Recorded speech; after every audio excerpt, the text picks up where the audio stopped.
രക്ഷിക്കാനായിട്ട് നമുക്ക് മാധ്യസ്ഥം തേടാൻ പറ്റിയൊരു വിശുദ്ധനാണ് വിശുദ്ധ സെന്റ് ആന്റണി. ഞാൻ ഫുഡ് നോട്ട് കൂടി ഉണ്ട്. ഫുഡ് നോട്ട് ഒന്ന് വായിച്ചു കൂട്ടി. നിങ്ങളിൽ തന്നെയുണ്ട്. എവിടെയാണ്? നിങ്ങളിൽ തന്നെ. അപ്പൊ മനസ്സിലായോ? ഈശോ അപ്പൊ എവിടെയുണ്ട്? നമ്മൾ തന്നെയുണ്ട്. അതുകൊണ്ട് നേരത്തെ 5 വായിച്ചില്ലേ, വിശുദ്ധ യോഹന്നാന്റെ സുവിശേഷം 6-ാം അധ്യായത്തിൽ 60 വിശുദ്ധ കുർബാനയിലൂടെ നമ്മുടെ ആത്മാവിന് ശക്തി ലഭിക്കുന്നത് വിശുദ്ധ കുർബാനയിലൂടെയാണ്. എൻ്റെ ശരീരം ഭക്ഷിക്കുകയും എൻ്റെ രക്തം പാനം ചെയ്യുന്നവൻ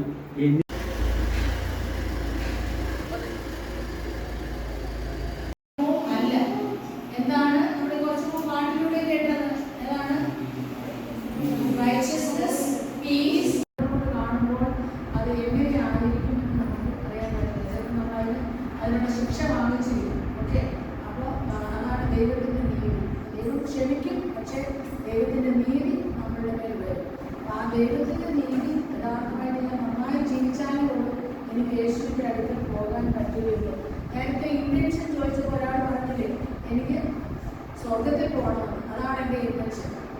കയ്യിലെടുത്തിട്ട് ദൈവത്തെ സ്തുതിച്ചുകൊണ്ട് തന്നെയാണ് പറയുന്നത്, കർത്താവേ അവിടുത്തെ വാഗ്ദാനം അനുസരിച്ച് ഇപ്പോൾ ഈ ദാസനെ സമാധാനത്തിൽ വിട്ടയക്കണമേ.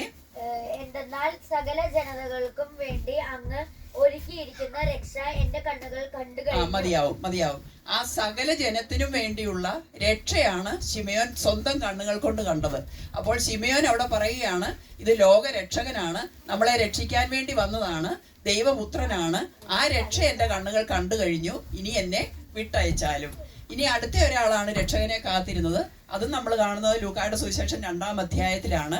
ഫനുവേലിന്റെ പുത്രിയും ആശേർ വംശയുമായ അന്ന എന്നൊരു പ്രവാചിക, അവളും ആ ദേവാലയത്തിൽ തന്നെ ഉണ്ടായിരുന്നു.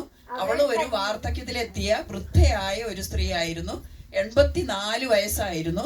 നമ്മുടെ വല്യമ്മച്ചിമാർക്കൊക്കെ എത്ര വയസ്സൊക്കെ ഉള്ള അമ്മച്ചിമാരാണ്? 60 വയസ്സ്, 72 വയസ്സ്, 92. അപ്പൊ നമ്മുടെ വല്യമ്മച്ചിമാരെ പോലുള്ള ഒരു അമ്മച്ചിയായിരുന്നു അത് അന്നപ്രവാചിക. അപ്പോൾ എന്തായിരുന്നു കാത്തിരുന്നത്? മക്കൾ ഇങ്ങോട്ട് ശ്രദ്ധിച്ചേ. അന്നപ്രവാചികയും കാത്തിരുന്നത് ഈ രക്ഷകനെയാണ്, ഈ ദൈവപുത്രനെയാണ് കാത്തിരുന്നത്. അവൾ എങ്ങനെയാണ് കാത്തിരുന്നത്?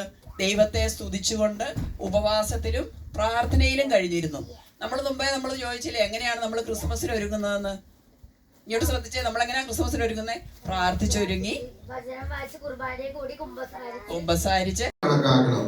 നിന്റെ സ്വന്തം വഴിയിലൂടെ നടക്കാതെയും നിന്റെ സ്വന്തം താല്പര്യങ്ങൾ അന്വേഷിക്കാതെയും വ്യർത്ഥ ഭാഷണത്തിൽ ഏർപ്പെടാതെയും ആ ദിവസത്തെ ആദരിക്കണം. Hallelujah, praise the Lord.